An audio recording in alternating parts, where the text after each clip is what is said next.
السلام عليكم ورحمة الله وبركاته.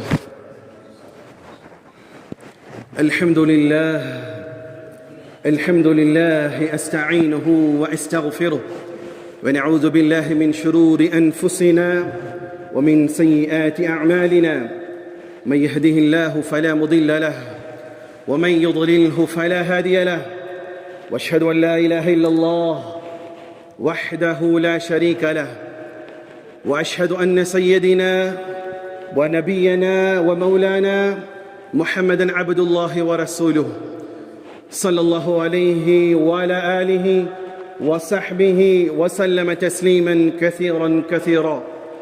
أما بعد، فقد قال حق سبحانه وتعالى في القرآن العظيم والفرقان المجيد: فأعوذ بالله من الشيطان الرجيم. بسم الله الرحمن الرحيم. يا أيها الذين آمنوا اتقوا الله حق تقاته ولا تموتن إلا وأنتم مسلمون. وقال الله عز وجل: يا أيها الناس إنا خلقناكم من ذكر وأنثى وجعلناكم شعوبا وقبائل لتعارفوا إن أكرمكم عند الله أتقاكم إن الله عليم خبير. وقال الله عز وجل: وتعاونوا على البر والتقوى ولا تعاونوا على الإثم والعدوان واتقوا الله إن الله شديد العقاب. قال رسول الله صلى الله عليه وسلم: كلكم راء وكل راء مسؤول عن رعيته، أو كما قال عليه الصلاة والسلام. اللهم رب اشرح لي صدري ويسر لي أمري واحلل عقدة من لساني يفقه قولي. ربي زدني علما وارزقني فهما ربي يسر ولا تعسر وتمم لنا بالخير. சர்வ உலகம் சர்வ புகழும் புகழ்ச்சியும் படைத்தவன் அல்லாஹ் ஒருவனுக்கு மாத்திரம் உண்டாகட்டுமாக. சாந்தியும் சமாதானமும் இவ்வுலகை சத்தியத்தின் பால் ஈர்த்த உத்தம நபி ஸல்லல்லாஹு அலைஹி வஸல்லம் அவர்கள் மீதும் அன்னாரின் குடும்பத்தாரின் மீதும் அவர்களை முற்றிலுமாக அடிபணிந்து நடந்த சத்திய தோழர்கள் சஹாபாக்கள் மீதும் தாபிஈன்கள் மீதும் தபஅ தாபிஈன்கள் மீதும் குறிப்பாக இங்கு அமர்ந்திருக்கக்கூடிய உங்கள் மீதும் என் மீதும் அல்லாஹ்வினுடைய சாந்தியும் சமாதானமும் என்றென்றும் நின்று நிலவட்டுமாக. பிரியமான சகோதரர்களே, தேர்தல் களம் நெருங்கிருச்சு. எல்லாருடைய வீட்டுக்கு காசு வந்துடுச்சா இல்லையா? காசு இல்லாததுக்கு வந்துருச்சா? வாங்கின அமைதியாக வச்சுக்கோங்க, பத்திரமா சொல்லிடக்கூடாதுல்ல. தேர்தல் ஆணையம் அல்லது பறக்கும் படை, அது பறந்துக்கிட்டே இருக்கிற படை, அது உங்களை பிடிச்சிட போகுது. தேர்தல் நெருங்கி விட்டது. அவரவர்களுடைய கட்சிக்கு ஏற்றவாறு அவரவர்களுடைய வாக்குறுதிகள் அப்படியே கொட்டி கொண்டு இருக்கக்கூடிய காலகட்டம். ஏனோ ஒரு சந்தோஷம். நம்ம வீட்டுக்கு எப்படி ஒரு 1500 ரூபாயிலிருந்து சில தேர்தல் களங்களில் 8000 ரூபாய் வரையிலும், சில இடங்களில் 10,000, சில இடங்களில் வீட்டுக்கு தேவையான சாமான்கள் வரையிலும் கிடைக்கப்பெறும் என்ற உயர்தர நம்பிக்கையோடு இருக்கக்கூடிய நிறைய மக்கள். இதிலும் நாங்கள் எல்லாம் முஸ்லிம்கள் என்று மாறுதட்டி கொள்ளக்கூடிய மக்கள், லஞ்சம் கொடுப்பதும் வாங்குவதும் ஹராம் என்று சொல்லக்கூடிய மக்கள், எலெக்ஷன்ல நின்னா இவ்வளோ கோடி செலவு பண்ணாதான் எனக்கு ஓட்டு போடுவாங்கிற மெயின் செட்டப்ல மார்க்கத்தை இழிவுபடுத்தக்கூடிய இஸ்லாமிய வேட்பாளர்களும் உண்டு. உண்மையா தான் ஏதாவது பொய் சொல்றேன்னா என் சட்டையை கோத்தி பிடிச்சி கேட்கணும். அல்லாஹ்வுக்காக இன்னைக்கு மக்கள் எவ்வளோ டியூனிங் ஆகிட்டாங்கன்னு சொன்னா, காசு கொடுத்தாதான்டா ஓட்டு, ஆட்சி அதிகாரத்தை கைப்பற்ற துடிக்கக்கூடிய அரசியல்வாதிகள் காசு கொடுத்தாதான் ஓட்டு போடுவாங்க அப்படிங்கிற ஒரு மனநிலைக்கு வந்த சாபக்கேடு. ஏனோ இந்த சமூகம் அண்டை வீட்டாருக்கு பிரியாணி கொடுக்கக்கூடிய விஷயத்திலே ஆர்வம் கொண்டிருக்கும் பொழுது, ஆட்சி அதிகாரம் இஸ்லாமியர்கள் எப்படியெல்லாம் கொண்டு வந்தார்கள், ஹலீஃபா ராஷிதீன்கள் எப்படி இருந்தார்கள், அவர்களுக்கு பின்னால் வந்த எத்தனையோ இஸ்லாமிய ஆட்சியாளர்கள் ஆட்சிகளை எப்படியெல்லாம் நடத்தினார்கள் என்ற வரலாற்று உண்மையை சொல்வதற்கு நோகுகிறது, வலிக்கிறது. பிரியாணி கொடுப்பது அவர்களுக்கு ரொம்ப லேசாகிவிட்டது. சொல்ல முடியுமா இல்லையா? அல்லாஹ்வுடைய தூதர் ஸல்லல்லாஹு அலைஹி வஸல்லம் அவர்கள் ஹஜ்ஜத்துல் விதாவிலே கடைசி பேரில் சொன்னது என்னது? நீங்கள் ஒரு சத்தியத்தையும் கற்றிருந்தால் அதை என்ன செய்யுங்கள், பிறரிடம் சொல்லியே தீருங்கள் என்று சொல்லப்பட்ட வாக்குறுதி, கொடுக்கப்பட்ட வாக்குறுதி, அதை ஏற்றுக்கொண்ட நம்மவர்கள் இந்த நேரத்திலாவது ஆட்சி அதிகாரம் என்றால் என்ன? சில பேர் சொல்லுவாங்க சட்டம் ஒரு இருட்டறை, அப்புறம் என்ன சொல்லுவாங்க, ஆட்சி அதிகாரத்தை அரசியல் ஒரு புண்ணிய நதி, அப்படிதானே? என்ன சொல்லுவாங்க தான், அரசியல் சாக்கடையா? இஸ்லாம் அப்படி சொல்லுமா? அரசியல் என்னது? புனிதமானது. அரசியல் ஆட்சி அதிகாரம் நியாயமானது. இறை தூதர்கள் குறிப்பாக முகமது ஸல்லல்லாஹு அலைஹி வஸல்லம் அவர்கள் ஆட்சி அதிகாரத்தை எப்படியெல்லாம் நடத்த வேண்டும் என்பதனை காட்டி சென்றார்கள். சஹாபாக்கள் அதனை நிரூபித்து காட்டிய வரலாற்றெல்லாம் சொல்லுவதிலே இந்த சமூகம் பின்தங்கி இருப்பதை பாருங்கள். ஆனாலும் கூட இன்று யாருக்கு நீங்கள் ஓட்டு போடுவது என்று கேட்டால், நீங்களாவே ஒரு விஷயத்தில் டியூனிங் ஆயிருப்பீங்க. அல்ஹம்துலில்லாஹ், உங்களுக்கு தெரியாத விஷயமா தான். அஸ்ரத்து உங்களுக்கு எல்லாம் தெரிஞ்சது அவ்வளவுதான், எங்களுக்கு எல்லாம் தெரியும் சொல்லக்கூடிய நீங்கள் யாருக்கு நீங்க ஓட்டு போடணும்னு தெரியும். ஆனாலும் கூட இந்த ஓட்டு போடக்கூடிய நேரத்திலாவது ஆட்சி அதிகாரம் எப்படி நடைபெற்றது என்பதை யோசித்து சிந்திக்கக்கூடிய தருணத்தில் இருக்கிறோம். அந்த அடிப்படையில் இன்ஷா அல்லாஹ் இந்த ஜும்மாவுடைய பேருரையில ஹஜ்ரத் உமர் பின் அப்துல் அசீஸ் ரஹிமஹுல்லாஹ் அவர்கள் தன் ஆட்சி அதிகாரம் தன்னுடைய கைகளிலே பெற்றதற்கு பிறகு எப்படி நடந்து கொண்டார்கள் என்ற சத்திய வரலாற்றை தெரிந்து கொள்வோமாக. பிரியமான சகோதரர்களே, அல்லாஹ்வுடைய தூதர் ஸல்லல்லாஹு அலைஹி வஸல்லம் அவர்களை முற்றிலுமாக நேசித்தவர்கள் ஹஜ்ரத் உமர் ரலியல்லாஹு அன்ஹு. எல்லா சஹாபாக்களும் நேசித்தாங்க. அதுல குறிப்பாக நபி அவர்களை பற்றி சொல்லும் பொழுது, எனக்கு பின்னால் ஒரு இறை தூதர் வருவாராயானால் அது யாராக வருவார்? யார்தான் வருவார் சொன்னாங்க? உமரை தான் அல்லாஹ் தேர்வு செய்திருப்பார்கள் என்று சொன்ன அந்த உமர் ரலியல்லாஹு அன்ஹு அவர்கள் ஆட்சி செய்த முறை, நம்முடைய மகாத்மா காந்தியும் கூட அதுபோல ஒரு ஆட்சி இந்திய திருநாட்டில் வராதா என்று ஏங்கிய வரலாறு உண்டு. அந்த உமர் ரலியல்லாஹு தன்னுடைய வாரிசுகளாக வராசத்துகளில் வந்தவர்கள் தான் ஹஜ்ரத் உமர் பின் அப்துல் அசீஸ் ரஹிமஹுல்லாஹ். சொன்னால் அவர்களை பற்றி நிறைய நேரம் சொல்லலாம். ஆனால் ஏற்கனவே உங்களில் பல பேர் 1 மணிக்கு பயான் ஆரம்பிச்சு 1:30 மணிக்கெல்லாம் முடியும்னு நினச்சிட்டு வந்திருப்பீங்க. இங்கே 2 மணி தான் ஆகும். பள்ளியாசல் எத்தனை மணி தான்?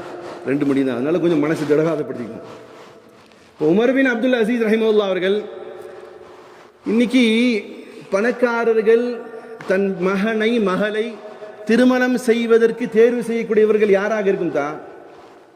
அவர் பணக்காரர் இருக்காரு, அவர் தன்னுடைய வீட்டு மருமகனவோ அல்லது மருமகளையோ வேக்கானம் பேசிட்டு மைக்கு முன்னாடி அல்லாஹ் தான் தா சுப்ஹானல்லாஹ் அல்ஹம்துலில்லாஹ் பேசுறாலும் கூட தன் வீட்டுக்கு வரக்கூடிய மருமகனையோ மருமகளை யாரையாக எதிர்பார்ப்பார்? என்ன குவாலிட்டி வச்சிருப்பாரு? என்னத்தை வச்சிருப்பாரு? 100 காரு. என்ன வேணும்தா?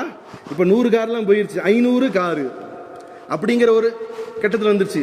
அதுலயே அவர் கொஞ்சம் இஸ்லாமிய அப்படி இப்படி சிந்தனையில் இருக்கக்கூடிய ஆளா இருந்தாலும் கூட அவர் பயான்ல சொல்லுவாரு, அல்லாஹ்வின் மீது தவக்கல் வைக்க வேண்டும், ஏழைகளுக்கு உதவ வேண்டும், எல்லாம் வேக்கானம் பேச வேண்டும். பேசிவிட்டு தன் மகளுக்கு யாரை கொடுப்பாரு? தான் சொந்தக்காரன்ல அக்கா மக கொஞ்சம் ஏழ்மையா இருக்கிறான், அவனை எப்படியாவது லிஃப்ட் பண்ணி ஏற்றி விட்டலாங்கிறதுக்காக தான் மகளை கொடுப்பாரா? தா 100ல் ஒரு ஆள் கூட கிடையாது.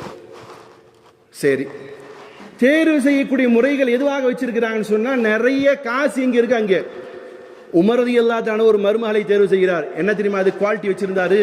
காலை நேரத்திலே ஊர்வலம் வந்து கொண்டிருக்கிறார். ஒரு வீட்டிலிருந்து தாயும் மகளும் பேசிக் கொள்ளக்கூடிய செய்தி. அம்மா கிட்ட அம்மா வந்து மகள்கிட்ட சொல்லுது, எப்ப பால்லாம் கறந்துட்டியாப்பான்னு கேக்குது. அதுக்கு மக சொல்லுது, அம்மா கறந்துட்டேமாண்டு. சரி, கொஞ்சோண்டு தண்ணியை ஊத்துண்டு. இன்னைக்கு நமக்கு வர்ற தண்ணி பாலெல்லாம் தண்ணி பாலா இல்லை பாலாத்தான், அது ஏதோ ஒரு கருமம் தான் வருது, அதான் குடிச்சிட்டு இருக்கிறோம் இல்லையா? சரி, நம்ம வீட்டில் பசும்பால்னு கொண்டு வர ஆள் கூட போனா போதுன்னு என்ன செய்வாரு? 1 லிட்டருக்கு ஒரு 1/2 லிட்டர் கலந்து விடுவாரு. அன்னைக்கு உமர் ரலியல்லாஹு தன் ஆட்சி பொறுப்பில் ஏற்றதுமே கலப்படம் செய்வதை தடை செய்திருந்தார். மகளிடம் அம்மா சொல்கிறார், கொஞ்சம் தண்ணீரை சேர்த்து போடுப்பாண்டு, கொஞ்சோண்டு போடுப்பான்.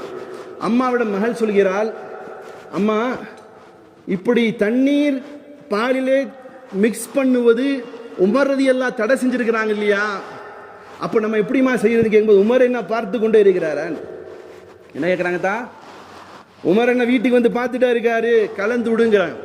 அப்ப அந்த பெண்மணி சொல்கிறார்கள், உமர் பார்க்காவிட்டாலும் உமரையும் என்னையும் படைத்த ரப்புல் ஆலமீன் வானத்தில் ஒருத்தன் இருக்கிறான் இல்லையா, அவன் பார்க்கிறான் அல்லவா, தண்ணீரை கலக்கக்கூடாது தாயேன்று பேசிக் கொண்டிருக்கக்கூடிய இந்த செய்தியை உமர் ரலியல்லாஹு அன்ஹு கேட்கிறாங்க. வெளியிருந்து கேட்டுட்டு அங்க போயிட்டாங்க. வீட்டுக்கு போயிட்டு தன்னுடைய மகனாரை கூப்பிடுகிறார், இங்க வாப்பான். உமர் ரலியல்லாஹு அன்ஹு யாராக இருந்தாங்க? அப்போ யாராத்தான் இருந்தாங்க? தூக்கம் வருதா? யாராக இருந்தாரு? நம்ம தமிழ்ல சொன்னா என்ன சொல்லலாம்? ஜனாதிபதியா இருக்கக்கூடியவர் தன் மருமகளை தேர்வு செய்கிறார் பாருங்க. எப்படி மகனை கூப்பிட்டு, ஆசிமை, எப்பா உனக்கு மகள், உனக்கு திருமணம் செய்யறதுக்கு பொண்ணு வேணுமா இல்லையா, போ இந்த வீட்டில் போ, காலில் இந்த மாதிரி செய்தி கேட்டு அந்த புள்ள நல்லதா இருக்கும் அப்படின்னு சொல்லி அந்த பெண்ணை தன்னுடைய மருமகளாக உமர் ரலியல்லாஹு தான் தேர்வு செய்கிறாங்க. அவருடைய வாரிசாக வந்தவர் தான் ஹதரத் உமர் பின் அப்துல் அசீஸ் ரஹிமஹுல்லாஹ் அவர்களுடைய தாயார், அவங்களுடைய பேத்தி தான் யாரு, உமர் பின் அப்துல் அசீஸ் ரஹிமஹுல்லாஹ். திருமணம் நடக்கிறது, நீண்ட வரலாறு. மொத்தத்தில் அவங்களுடைய மகனார் தான் யாரு, அவங்களுடைய வாரிசுல வராரு. குடித்த பாலுடைய உணர்வு இருக்கும்ல தான், நீங்க ஒரு சில நல்ல வீட்டு பிள்ளைங்க அல்லது நல்ல ஆளுகளுக்கு பிறந்த குழந்தைங்க நீங்க தீமை செஞ்சாலும் அவங்க என்ன செய்ய முடியாது, அவங்கள நீங்க கெடுக்கவே முடியாது. ஏன்னா அந்த ஜீன் அப்படி வரும், ஜீன்லாம் உண்மைதான். இப்போ அந்த ஜீன்லேயே வந்த உமர் பின் அப்துல் அசீஸ் ரஹிமஹுல்லாஹ் அவர்கள், அவருக்கும் ஆட்சி அதிகாரம் வருது. எப்படி தெரியுமா, போடுங்கம்மா ஓட்டு டேஷ் அந்த சின்னத்தில் பார்த்துன்னு என்ன செய்யல, ஆட்சி அதிகாரத்தை கைப்பற்றல யாரு, அல்லது காசு கொடுத்து ஆட்சி அதிகாரத்தில் வரல, அவர் எதிர்பாராமலே ஆட்சி பொறுப்பில் அமர்கிறார். எப்படி தெரியுமா, உமர் பின் அப்துல் அசீஸ் ரஹிமஹுல்லாஹ் அவர்கள் ஹலீஃபாவாக ஆட்சி பொறுப்பே இருக்கும் பொழுது அவருக்கு எப்படி நடக்குதுன்னு சொன்னா, அவருக்கு முன்னதாக இருந்த சுலைமான், அவருடைய ஆட்சி காலத்துக்கு முன்னாடி இருந்தவர் ஒரு வசியத்தை எழுதுகிறார். என்ன வசியத்தை எழுதுகிறார்னா, எனக்கு பின்னால் உமர் பின் அப்துல் அசீஸ் தான் ஆட்சி பொறுப்பை ஏற்க வேண்டும் என்று எழுதி அதனை தன்னுடைய அரச சபையில் இருக்கக்கூடியவர்களிடத்தில் கொடுத்து விட்டார். அந்த லெட்டரை வாங்கி ஆட்சி அதிகாரத்தில் இருந்த அதிகாரிகள் எல்லா மக்களையும் அழைத்து சொல்கிறார்கள், இப்படி இவருக்கு பின்னால் உமர் பின் அப்துல் அசீஸ் தான் ஆட்சி பொறுப்பை ஏற்க வேண்டும் என்பதாக இவர் வசியத் செய்து விட்டு போயிருக்கிறார். அதனால நீங்கள் எல்லாம் என்ன செய்யுங்கள், பைஅத் செய்யுங்கள் என்று சொல்கிறார். பையத்தும் நடைபெற்றது. பையத் நடைபெற்றதற்கு பிறகு இவர் மௌத்தாகி விட்டாருங்கிற செய்தியே, ஏன்னா இப்போ சொன்னோன்னு இவருக்கு பின்னால் இவர் தான் ஆட்சியாளர் சொன்னால் ஏற்றுக்குவாங்களா ஏற்றுக்க மாட்டா தெரியாது. ஆனால் பையத் செய்ததற்கு பிறகு அறிவிக்கிறார்கள், இவருக்கு முன்னால் உமர் பின் அப்துல் அசீஸுக்கு முன்னால் ஆட்சி பொறுப்பில் இருந்தவர், அவர் மௌத்தாகி விட்டார். இதற்கு பிறகு ஹலீஃபாவாக உமர் பின் அப்துல் அசீஸ் என்ற விஷயத்தை டிக்ளேர் செய்கிறாங்க.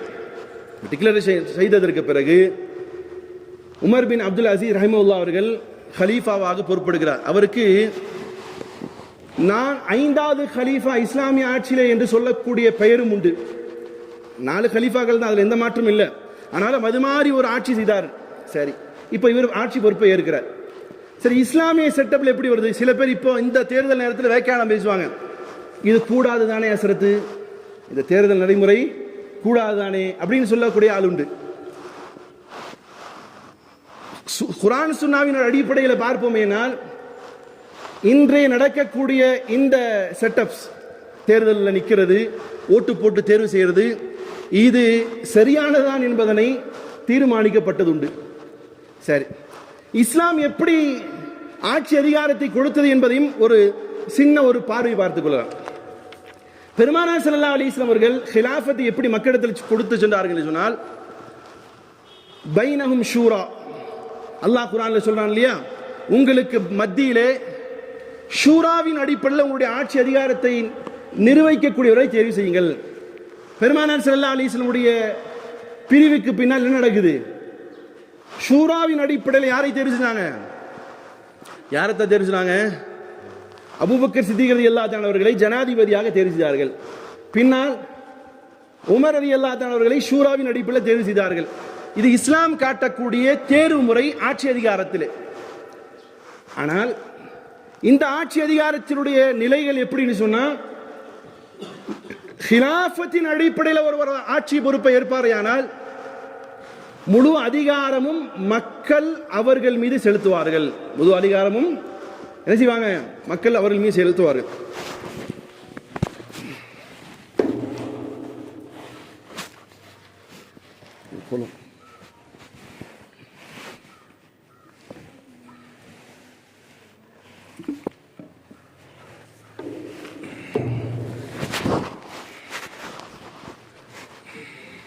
உதாரணத்திற்கு இதே மாதிரி ஜும்மா பிரசங்கம் நடக்குது. உமர் ரலியல்லாஹு தஆலா அவர்கள் ஆட்சி அதிகாரத்தில் இருக்கிறார்கள், ஜனாதிபதியாக இருக்கிறார். உமர் பின் அப்துல் அசீஸ் இல்லை, நபி ஸல்லல்லாஹு அலைஹி வஸல்லம் காலத்துக்கு 2வது கலீஃபா இருந்தார் இல்லையா உமர் ரலியல்லாஹு அன்ஹு அவர்கள். அவர் ஜும்மாவுடைய பிரசங்கம் செய்து கொண்டிருக்கிறார்.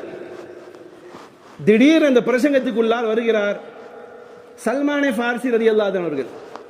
உள்ளே நுழைந்ததுமே சல்மானே ஃபாரிசி ரலியல்லாஹு அன்ஹு அவர்கள், நிறுத்துங்கள், உம்முடைய பேச்சை நாங்கள் கேட்க மாட்டோம், உம்மை நாங்கள் கட்டுப்பட மாட்டோம் என்று சொல்கிறார்கள். பேசக்கூடிய ஒரு சராசரி மனிதர். பேசிக்கொண்டிருப்பவர் யார்? யார்தா? ஒரு ஜனாதிபதி. இப்படிதான் நீங்க பார்க்கணும், சஹாபி எல்லாம் பார்க்க வேண்டாம். யாரா பார்க்குறீங்க? ஒரு ஜனாதிபதி பிரசங்கம் செய்து கொண்டு இருக்கிறார். அவர் பேச்சை நிப்பாட்டி விட்டு எதற்காக இதை சொன்னீர்கள் கேட்கிறார்.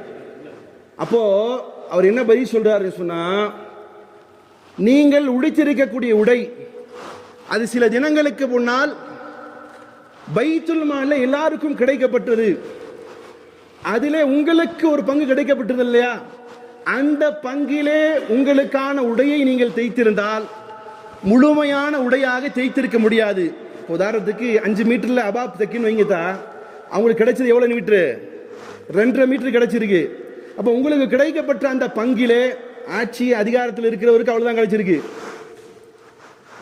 இப்ப அவர் கேட்கிறாரு, உங்களுக்கு கிடைச்ச பங்குல நீங்க ட்ரெஸ்ஸை தைச்சிருந்தீங்கன்னா என்ன செஞ்சிருக்கணும்? தைச்சிருக்க முடியாது. அப்போ பாதி சட்டை எங்க ஆட்டையை போட்டீங்களாங்கிற மாதிரி கேட்கிறேன். நவுதுபில்லா, உங்களுக்கு புரியுதுக்காக சொல்றேன். பாதி எங்கே போச்சுன்னு கேட்கிறாரு. உமர் ரலியல்லாஹு பதிலே சொல்லல. அப்படியா அப்படின்னு கேட்டுட்டு தன் மகனார் ஜும்மா குதுபால் அவரு உட்கார்ந்து இருக்கிறாரு, அவரை கை காட்டி சொல்லார், அப்துல்லா இதுக்கு நீயே பதில் சொல்லுப்பாண்டு.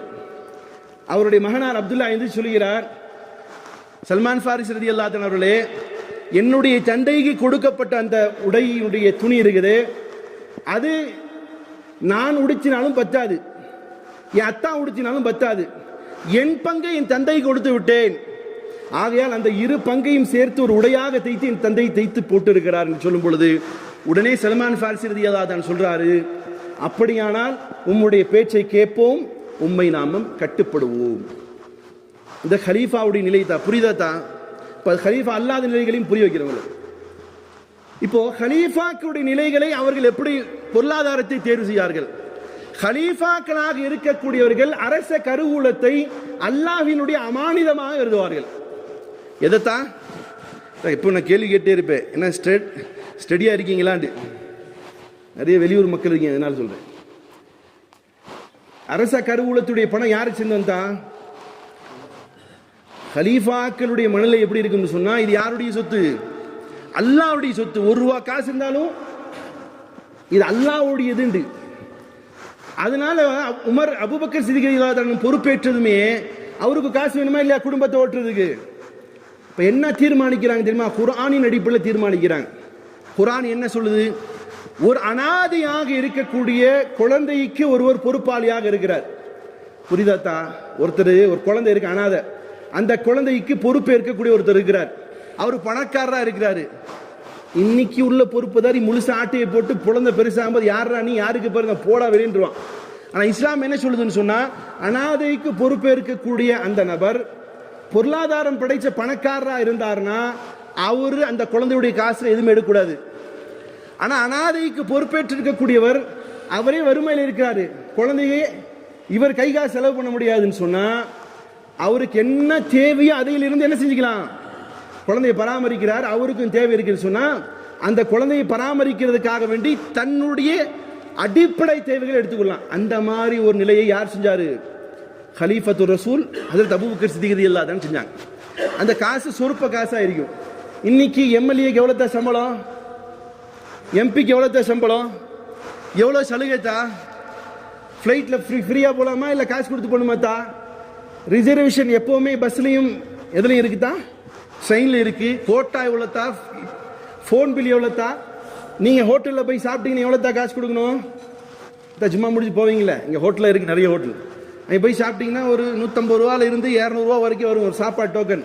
எம்பிக்கு எவ்வளோத்தா சோத்துக்கு டோக்கனு தெரியுமா? போய் தெரிஞ்சுக்கோங்க. அதில் எவ்வளோ கிடைக்குன்னு தெரிஞ்சுக்கோங்க. இன்ஷால்லா நீங்களே எம்பி ஆயிடுங்க. ஏன்னா அதுக்காவது அப்படியா? இங்க பாருங்க, இவருக்கு கொடுக்கப்பட இன்றைக்கு கிடைக்கப்படக்கூடிய சலுகைகள் என்ன? அவரும் அபூபக்கர் சித்திக் ரலியல்லாஹு அன்ஹு மொத்தத்துக்கு அவங்க வீடு ஓட்டல, அவ்வளவுதான். இது காரணம், இந்த அரச கருவூலம் என்பது அல்லாஹ்வுடைய அமானிதம் என்று எண்ணுவார்கள். அதுக்கப்புறம் ஹியூமன் ரைட்ஸ்ங்கிறது எங்க கொடுக்கப்பட்டுச்சு? ஃபர்ஸ்ட் ஒரு வரலாறு சொன்னீங்கன்னா இல்லையா? என்னது அந்த ரைட்ஸ்? நின்று கேட்கிற ரைட்ஸ் என்னது? ஜும்மா தொழும்போது நின்று கேட்டார்களா இல்லையா? இது எப்படி வந்துச்சு? இப்ப அதே மாதிரி ஒரு ஹியூமன் ரைட்ஸ் எப்படி கிடைக்குது?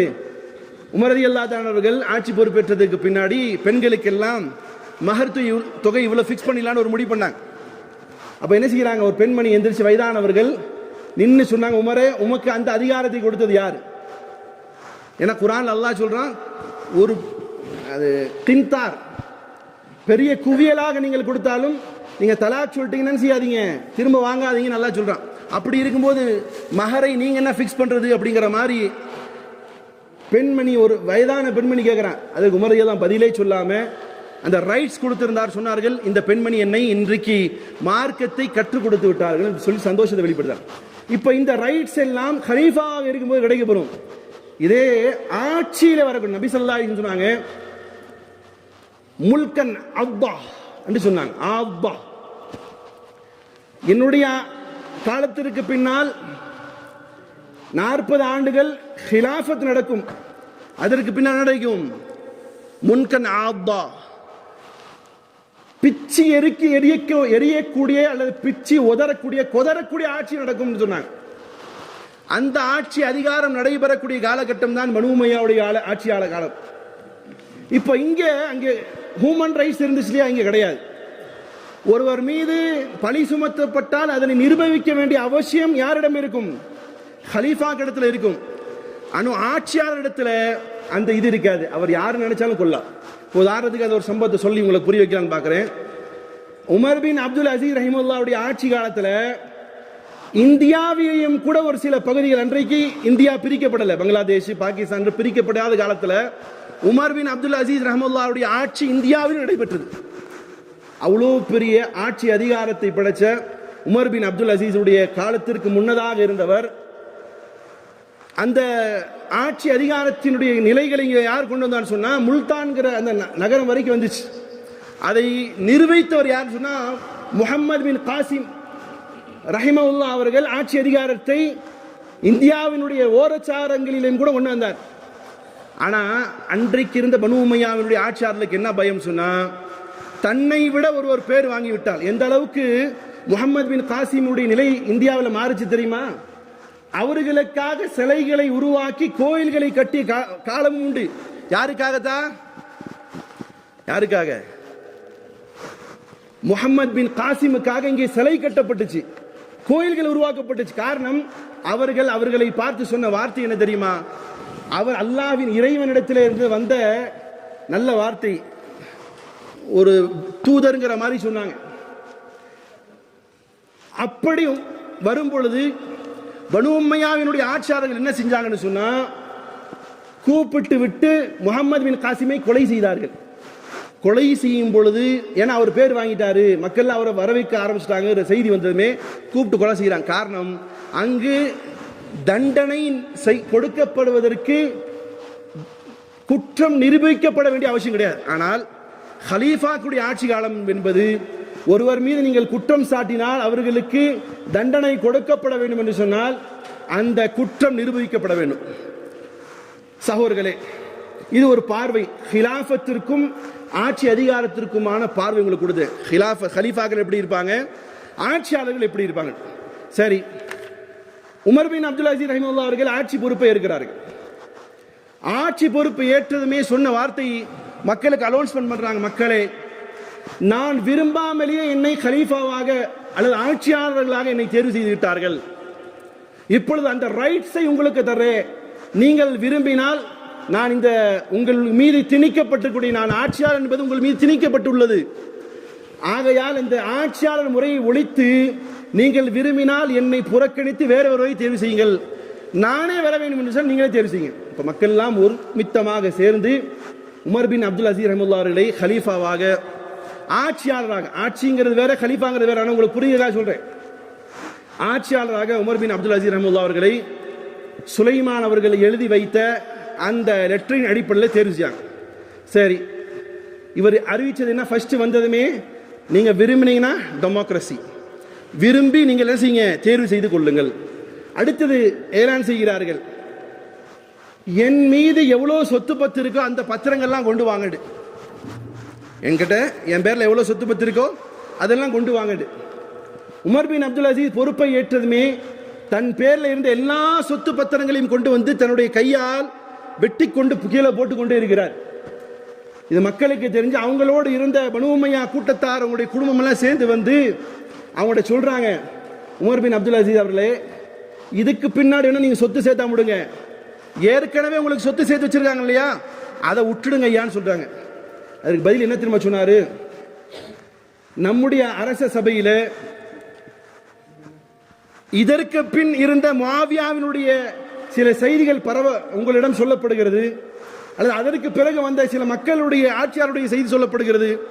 நீங்கள் யாருடைய செய்தியை அங்கீகரிப்பேன்னு கேட்கிறார். முஆவியாவுடைய குடும்பத்தில் தான் வரவங்க யாரு, உமர் பின் அப்துல் அசீஸ் கேட்கிறாங்க, எங்க நம்முடைய ஹெட் இருக்காங்க இல்லையா, அவருடைய பேச்சை கேட்பீங்களா இல்ல பின்னால் வந்து ஆளுடைய பேச்சை கேட்பீங்களா? அவங்க சொன்னாங்க முஆவியாவுடைய பேச்சை தான் கேட்போம். அப்படியானால் அவரையும் விட சுப்ரீம் பவராக இருக்கக்கூடிய அல்லாஹ்வுடைய சட்டத்தை நான் ஏற்கிறேன். என்ன செய்தாரு? அல்லாஹ்வுடைய சட்டம் என்ன? ஆட்சி அதிகாரத்தில் இருக்கக்கூடியவர் அல்லாஹ்வினுடைய கருவூலமாக இருக்கக்கூடிய ஆட்சி அதிகாரத்தில் இருக்கக்கூடிய கருவூலத்தை அது அல்லாஹ்வுடையது என்று எண்ணி அதை அமானிதமாக பயன்படுத்தணும். முன் சென்றவர்கள் எல்லாம் அது தனதாக ஆக்கி கொண்டார்கள். இப்ப நீங்க பிரபலமாக கேள்விப்பட்டிருப்பீங்க, உமர் ரலியல்லாஹு அன்ஹு அவர்கள் ஒட்டகத்தை தேட போனாங்க. அப்ப என்ன சொன்னாரு, இது எத்தனை முஸ்லிம்களுடைய பங்கு இதில் இருக்குமோ தெரியாது, அதனால ஒட்டகத்தை தேட போனார். அப்ப அரச கருவூலம் என்பது அது அல்லாஹ்வுடைய அமானிதமாக நினைச்சாங்க. ஆனா அதற்கு பின்னால் ஆட்சி அதிகாரத்தில் வந்தவர்கள் அரச கருவூலத்தை தனதாக்கி கொண்டார்கள். தனக்கு என்னென்ன தேவை இருக்கோ இன்னைக்கு வச்சிருக்காங்களா இல்லையா, தனக்கு தேவையான ஆளுகளை கொடுக்கிறது, தன்னுடைய பாலிசிகளை நிறைவேற்றது, தனக்குடைய ஆடம்பரத்துக்கு செலவு பண்றது, தன்னுடைய மீடியாக்களுக்கு செலவு பண்ணுவது, இப்படி வச்சிருக்கிற மாதிரி பனு உமையாவுடைய ஆட்சியை வச்சாங்க. உமர் பின் அப்துல் அசீஸ் ஆட்சி பொறுப்பை ஏற்றதுமே தன்னுடைய எல்லா சொத்துக்களையும் கருவூலத்தை சேர்த்தார்கள். அடுத்ததாக தன்னுடைய மனைவியை கூப்பிடுகிறார். எளிமையான வாழ்க்கை வாழ வேண்டும் முடிவு செய்கிறார். தன் மனைவியை கூப்பிட்டு, ஃபாத்திமாவே, உம்மிடத்தில் இருக்கக்கூடிய 2 விஷயங்களை சொல்றேன். ஒன்று, நான் இன்னிலிருந்து ஹலீஃபாவாக அல்லது ஆட்சியாளனாக பொறுப்பேற்றுக் கொண்டேன். என்னால் அந்த ஆட்சி பொறுப்பினுடைய தாக்கத்தை தாங்க முடியல. ஒன்று, நீங்க சிறந்த சுகபோகமாக வாழ வேண்டும் என்று சொன்னால் நான் உங்களுக்கு தலாக் கொடுக்கிறேன். தலாக்கை வாங்கிட்டு நீங்க அத்தா வீட்டில் போய் ஜாலியா இருங்க. இல்லை, என்னோட இருந்தா இதற்கு பிறகு என்னுடைய எல்லா ஹக்கையும் நான் செய்ய வேண்டிய கடமையை மன்னிச்சிடுங்க. அப்படியானால் என்னோடு நீங்கள் குடும்பத்தை நடத்தலாம்.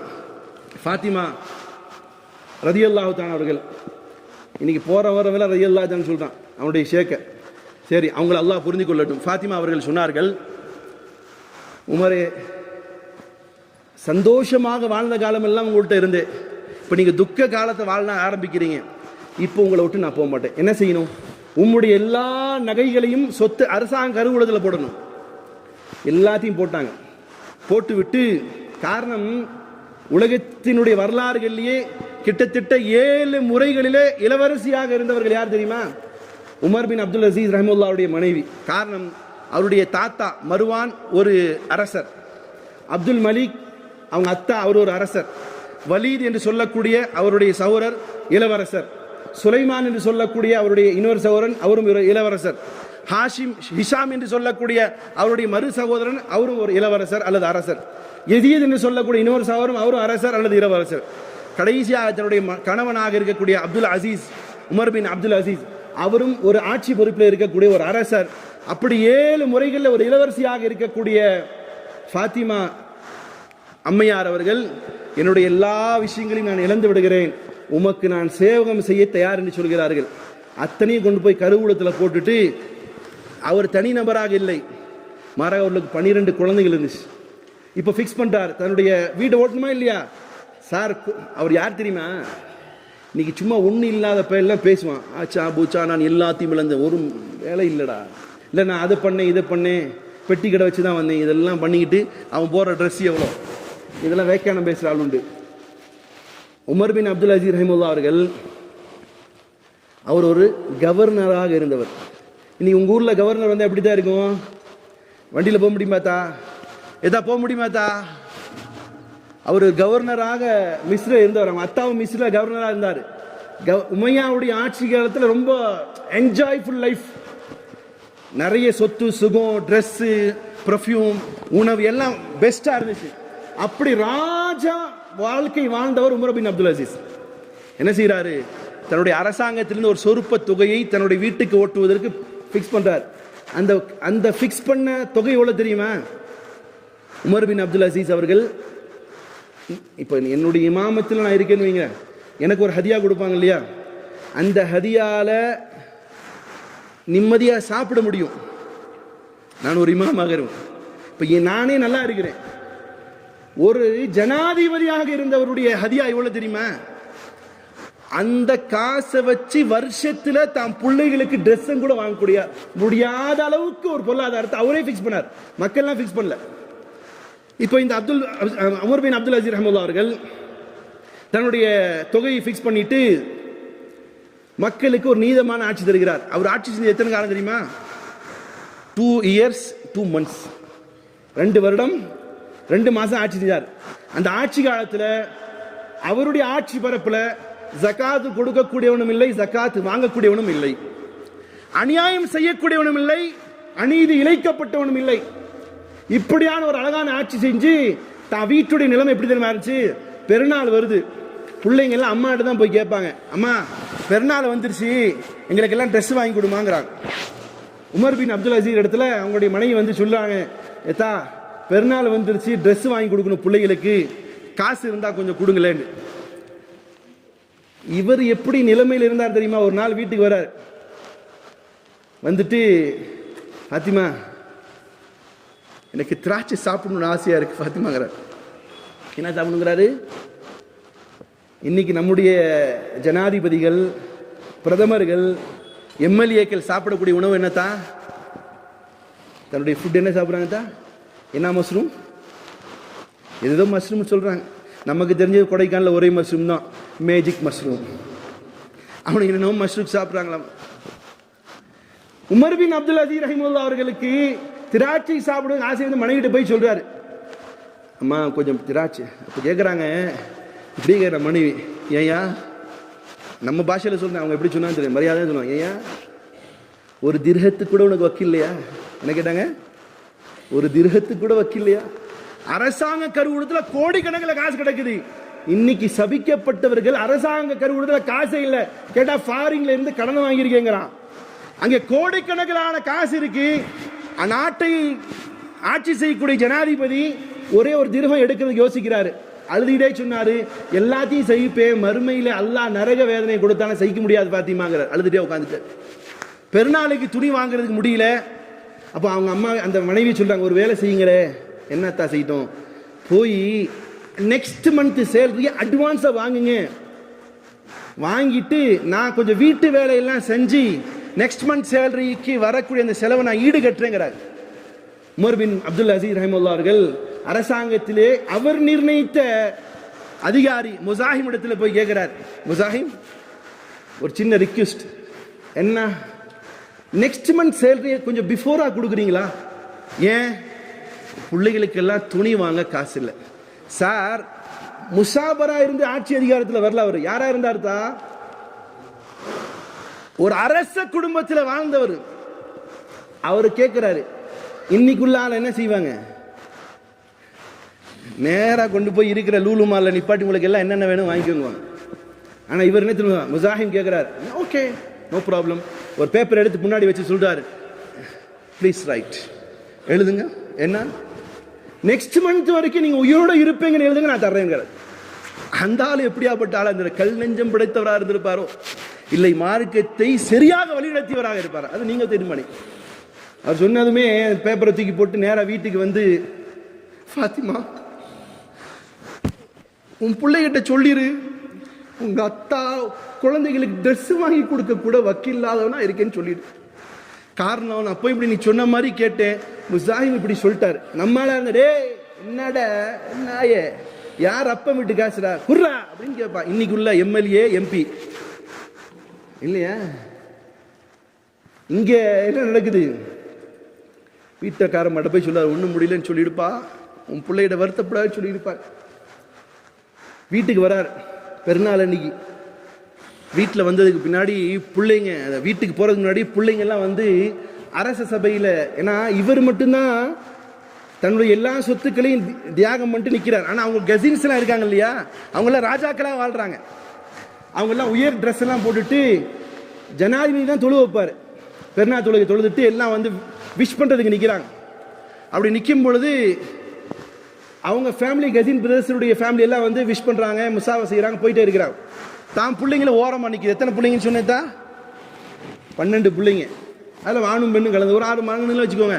பிள்ளைங்க எல்லாம் வந்து நின்று முசாஃபா செய்கிறாங்க. அத்தா பார்க்குறாரு, தான் கசின் பிள்ளைங்கலாம் சூப்பர் உயர்ந்த ட்ரெஸ் எல்லாம் போட்டு நிற்கிறாங்க. தான் பிள்ளைங்க பழைய ட்ரெஸ்ஸை போட்டு நிற்கிறாங்க.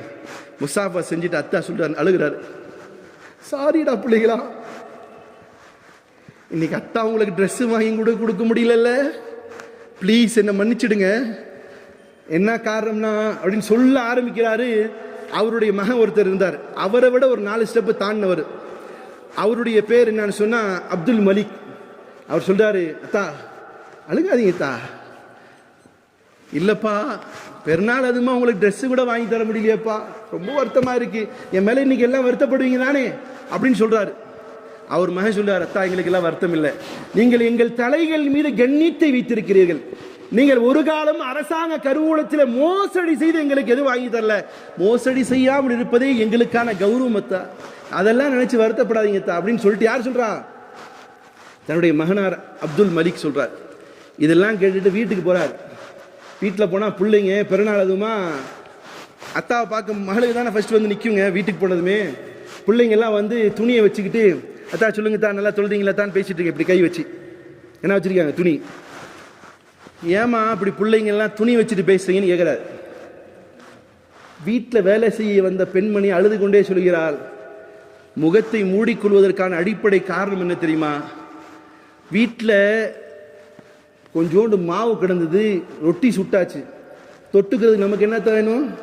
பெருநாள் அன்னைக்கு காலையில் என்னென்ன திம்போம்? ஆட்டு பாயா, அப்புறம் என்ன வேணும்? கண்ட பலாக்கெல்லாம் போட்டு திம்போம்ல. அங்கே பாருங்க, பெருநாள் அன்னைக்கு வெறும் மாவு இருந்துச்சு. அந்த பெண்மணி சொல்லுவாங்க, மாவு தான் இருந்துச்சு, அரைச்சி ரொட்டி ஆக்கியாச்சு, தொட்டுக்கிறதுக்கு எதுவுமே இல்லை. வீட்டில் இந்த வெங்காயத்தை பிள்ளைங்க ஒரு கடி கடிச்சிக்கிட்டு சாப்பிட்டாங்க. வெங்காயம் வாடி உங்களுக்கு பிடிக்காதுங்கிறக்காண்டி துணியை போட்டு வாயை மூடி வச்சிருக்கிறாங்க. இப்படி ஆட்சி செய்தவர் யாரு? அப்படி ஆட்சி செய்யக்கூடிய காலத்தில் கருவூலம் ஃபுல்லா நம்பி கிடந்துச்சு, மக்களும் நிரம்பி வாழ்ந்தார்கள். இன்னைக்கு அரசாங்க கருவூலங்கள் காலியா இருக்கு, உலக வங்கிகிட்ட இருந்து பிச்சை எடுக்கக்கூடிய அவல நிலை. மக்களுடைய நிலைகளும் யாசகம் கேட்கும் அளவுக்கு, அல்லது நாட்டிலே ஒரு பெரிய சதவீத மக்கள் இரவிலே உண்ணாமல் தூங்கக்கூடிய நிலைப்பாடு இருக்கு. ஆனால் தேர்தல் களம் என்று வரும் பொழுது என்னென்ன வாக்குறுதிகள், நிறைவேற்றக்கூடிய வாக்குறுதிகள், நிறைவேற்றப்படாத வாக்குறுதிகள் எல்லாம் சொல்லி மக்களை திசை திருப்பக்கூடிய காலகட்டம் என்பது தேர்தலுடைய காலகட்டம். ஆனாலும் கூட நம்ம மீது பொறுப்பு இருக்கிறது. இந்த செய்திகளை குறைந்தபட்சம் இந்த முஸ்லிம் சமூகம் ஆட்சி அதிகாரம்னா என்னன்னு சொல்றத தவிர்த்துட்டு என்ன செய்துதான் இந்த சமுதாயம்? இப்ப அடுத்தது வரும் பக்ரீது, என்ன கொண்டு போய் கொடுப்பீங்க? உங்க வீட்டில் அறுத்த கறியை கொண்டு போய் கொடுப்பீங்க. என்னைக்காவது ஒரு நாள் உங்க நெஞ்சை தொட்டு சொல்லுங்க, இப்படியெல்லாம் எங்களுடைய முன்னோர்கள் ஆட்சி செஞ்சாங்க சொல்லியிருப்பீங்களா? இதை சொல்லியிருப்பீங்களா? உங்களுக்கு தெரிஞ்சதெல்லாம் பிரியாணி பார்சல் போட்டு கொண்டு போய் உங்க நண்பனுக்கு கொடுக்கிறது இல்லை சகோதரர்களே. இப்படியும் எங்களுடைய மூதாதையர்கள் ஆட்சி செய்தார்கள். ஏறத்தாழ இந்தியா வரையிலும் ஒரு சுகமான சந்தோஷமான, அநீதி இழைக்கப்பட்டவனோ அல்லது அநீதி செய்தவனோ அல்லது அநீதி இழைக்கப்பட்டவனோ இல்லாத ஆட்சி அதிகாரத்தை செய்தவர்கள் எங்களுடைய முன்னோர்கள் என்று மாறுதட்டி கொண்டு சொல்லக்கூடிய சமுதாயம் இருக்கிறதா சோர்லே? ஆனாலும் கூட உங்களின் மீது நான் நம்பிக்கை வைக்கிறேன். இன்ஷா அல்லாஹ் வரக்கூடிய காலகட்டத்திலே நீங்களும் தேர்தலில் பங்கெடுங்க, உங்களுடைய ஏரியாக்களில் பங்கெடுங்க. ஆனால் உள்ளத்தில் நினைவு வையுங்கள், பிச்சை காசு கொடுத்து அதிகாரத்தை பெறுவதல்ல. காசு கொடு, நீ யாராவது ஒரு முஸ்லீம் வேட்பாளர் உட்பட சொல்ல முடியுமாத்தா காசு கொடுக்காம ஜெயிக்க முடியும் சொல்ல முடியுமாத்தா? காசு கொடுத்தால்தான் ஜெயிக்க முடியும் என்ற ஒரு சாபக்கேடு உருவாகி இருக்குது. ஆனாலும் இன்ஷா அல்லாஹ் வரக்கூடிய தேர்தல் அன்றைக்கு ஓட்டு போடுவது நமது அமானிதம். ஓட்டு போடக்கூடிய நீங்கள் இன்னைக்கு சில பயவில்லைங்க, எதுக்குடா இவனை நீ சப்போர்ட் பண்றன்னு கேட்டா, கையே கால ஆட்டினா, அடுத்த பொம்பளை கை பிடிச்சி இழுத்தா, முத்தம் கொடுத்தா, பாட்டு பாடுனா அப்படின்னு அந்த அடிப்படை வைத்து ஓட்டு போட சில தற்கூரிகள் கூட்டம் உண்டு. சமீபத்தில் இது இந்த சமூகத்தினுடைய சாபக்கேடு. இப்போ நேற்று வந்தேன், எங்களுக்கு தெரிஞ்ச ஒரு பெண்மணி என் வீட்டுக்காரம்கிட்ட சொல்லியிருக்கிறாங்க, யாருக்கு ஓட்டு போடுவீங்கன்னு. அவங்க ஒரு ஆளுக்கு ஓட்டு போடுவேன்னு சொல்லியிருக்கிறாங்க. கேட்டால் அவர் எங்கள் மாமாவா. அதே ஒரு 2 நாளுக்கு முன்னாடி சும்மா ஃபோனில் பார்த்தேன். பார்க்கும்போது ஒரு மார்க் அறிஞர் சொல்கிறார், இன்னும் சில காலங்கள் போனால் இவரை சப்போர்ட் செய்யக்கூடிய இளைஞர்கள் இளைஞர்களை ஜமாத்துல் உலமா தீர்மானம் எடுத்து இவர்கள் முர்த்ததாகளாக சொல்ல வேண்டிய சூழ்நிலை வருமோ என்று சொல்லக்கூடிய ஒரு மார்க் அறிஞரை பார்த்தேன். உள்ளபடியே வருத்தப்பட்டு சொல்கிறேன், தீ எரிஞ்சதுக்கு பின்னாடி போய் அடிக்கலாம் முடியாது. இப்போ தீ எரியறதுக்கு முன்னாடி நீங்கள் எல்லாம் எங்கே போனீங்க? சில உலமாக்களை தவிர இன்றைக்கு நடைபெறக்கூடிய பிரசங்கங்கள் பயான்கள், நீ இந்த கொள்கையா அந்த கொள்கையா, ஆட்டலாமா ஆட்ட, இப்படியே பேசிக்கொண்டு ஒரு சமுதாயம் போயிடுச்சு. அவங்களுடைய ஒரு ஆண் விபச்சாரியுடைய வலையில போய் பின்னதற்கு பிறகு குஃபருடைய ஃபத்வா கொடுக்கிறது என்ன நியாயம் கேட்குறேன். அதுக்கு முன்னாடியே உங்க வீட்டு பிள்ளைகளை பசங்களை, எப்பா உன்னுடைய நீ யாருக்கு ஃபேனாக இருக்கணும்? பிலால் ஹபஷிக்கு ஃபேனாக இருக்கணும், உமருக்கு ஃபேனாக இருக்கணும், அலி ரலியல்லாஹு தஆலா அன்ஹுமாவுக்கு ஃபேனாக இருக்கும். இப்படியாக வளர்க்கப்படக்கூடிய பெற்றோர்களும் இருக்கணும், குத்துபாக்குடைய பயான்களும் அப்படி இருக்கணுமே தவிர, மாமா அல்லது என் புருஷனை இல்லாட்டினாலும் பரவாயில்ல, அவனை எனக்கு புருஷனா வந்துக்கணும், அவன் தான் என் உசுறு, பர்தா போட்டு பேசக்கூடிய சில களிசடைகளை முர்த்ததுகளாக தீர்மானிக்கப்பட வேண்டும் என்று சொல்வதை விட, அவர்கள் அப்படி ஆனதற்கு தடுக்காமல் இருந்தது உங்களுடைய பொறுப்பு இல்லையா என்று மார்க்க அறிஞர்களே உங்கள் மீது நான் குற்றச்சாட்டு வைக்கிறேன். பிரியமான சகோதரர்களே, அது அவங்க மேல மட்டும் இல்லை குற்றச்சாட்டு, நீங்களும் தான். இந்த சமுதாயம் யாருக்கு வழிபட வேண்டும், யாருக்கு கட்டுப்பட வேண்டும் என்பதை குர்ஆனும் ஹதீஸும் சொல்லி இருக்கும் பொழுது அவர்களை கட்டுப்பட்டு இதற்கு பிறகுமாவது ஒரு நல்ல வாழ்க்கை வாழ இன்ஷா அல்லாஹ் தயாராங்க. செய்வோமா இன்ஷா அல்லாஹ்? அடுத்த ஒரு விஷயம், ஓட்டு போடுங்கள், நல்லவர்களை பார்த்து ஓட்டு போடுங்க. அல்லாஹ் குர்ஆன்ல சொல்றான், வதஆவனு பில் பிர்ரி வத்தக்வா, நீங்கள் நல்லவர்களை நல்லதற்காக வேண்டி நீங்கள் செய்யுங்கள், உதவி செய்யுங்கள். அப்போ யாருக்கு நீங்கள் ஓட்டு போடுகிறீர்களோ அவர்கள் மத துவேஷம், நிற துவேஷம், இன்னும் மக்களுக்கு மத்தியில் வேற்றுமை உருவாக்கக்கூடியவர்கள் அல்லாத யார் உங்களை தொகுதியில் நிற்கிறாரோ அந்த வேட்பாளருக்கு உங்களுடைய ஓட்டை செலுத்துங்கள், கண்டிப்பாக செலுத்துங்கள். வேக்கானம் பேசிக்கிட்டு என்ன செய்ய வேண்டாம். இன்னொன்று இருக்க, எலெக்ஷனில் ஏதோ ஒரு சுவிட்ச் அமுத்துனா அது கள்ள ஓட்டா, சாரி இதா போகும், என்னது என்ன அது பேர், நோட்டா. நோட்டாக்கெல்லாம் போடாதீங்க, நோட்டாக்கெல்லாம் போடாதீங்க. ஒரு கால் நீங்கள் நோட்டாவுக்கு போட்டதுனால உங்களுக்கு அல்லது மக்களுக்கு எதிராக இருக்கக்கூடியவன் நீங்கள் போட்ட ஒரு ஓட்டினால் அவன் ஜெயிக்கக்கூடும். அதனால் ஓட்டை போடுங்கள், நல்ல ஒரே தரம் சாயாதீங்க, அதையும் சொல்றேன். ஒரே தரம். இடையில கொஞ்ச நாள் முன்னாடி ஒருத்தர் சொன்னாரு, இந்த சின்னத்தில் யாரை கொண்டு போய் நிப்பாட்டினா ஓட்டு போடுவாங்க, கழுதையை கொண்டு போய் நிப்பாட்டினாலும் செய்வாங்க, இந்த சின்னத்தில் ஓட்டு போடுவாங்க. அப்படி ஒரே வெறி இல்லை. நல்லவர்கள் சட்டசபையிலே உரிமைகளை சொல்லக்கூடியவர்கள், உரிமைகளை பெற்று பேசக்கூடியவர்கள், அவர்கள் நல்லவர்களாக இருந்து அவர்கள் மீது எந்த சாயமும் இல்லாதவர்களாக இருந்தால் அவர்களையும் தேர்வு செய்து உங்களுடைய பகுதிகளில் நல்லவர்களை தேர்வு செய்து நல்லாட்சி மலருவதற்கு இன்ஷா அல்லாஹ் உங்களுடைய ஓட்டுக்கள் அது பங்காற்ற வேண்டும். வரக்கூடிய ஆட்சியும் நல்லாட்சியாகவே இருப்பதற்கு அல்லாஹ் தௌஃபீக் செய்யட்டும் என்ற துஆவோடு, நிச்சயமாக தேர்தல் அன்று நோட்டாவுக்கு ஓட்டு போறேன்னு சொல்லி வேக்கானம் பேசுறதோ, அதாவது நம்ம எல்லாம் ஓட்டு, இனி சில பேர் வேக்கானம் வச்சிருக்காங்க, ஜெயிக்கிற கட்சிக்கு ஓட்டு போடுவேன் அல்லது காசு அதிகமாக கொடுத்தவனுக்கு ஓட்டு போடுவேன், இதெல்லாம் தூக்கி போட்டுவிட்டு நல்லவர்கள் யார் உங்களுடைய தொகுதியில் இருக்கிறார்களோ அவர்களுக்கு ஓட்டு போடுங்கள்.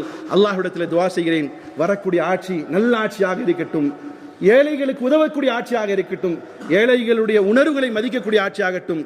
அல்லாஹ் ஹிதாயத்தை தந்து, இப்போ உலகம் எண்டுக்கு போயிடுச்சு, ஒரு நல்ல இஸ்லாமிய அடிப்படையை மிகைக்க வைக்கக்கூடிய அல்லது உதவி செய்யக்கூடிய, அல்லாஹ்வுடைய சட்டத்தை மதிக்கக்கூடிய, குர்ஆனை ஹதீஸை மதிக்கக்கூடிய ஆட்சியாக மாறுவதற்கு அல்லாஹ் ரப்பல் இஸ்ஸத் உதவி செய்யட்டுமாக. வாஹிரு அல்ஹம்துலில்லாஹி ரப்பில் ஆலமீன்.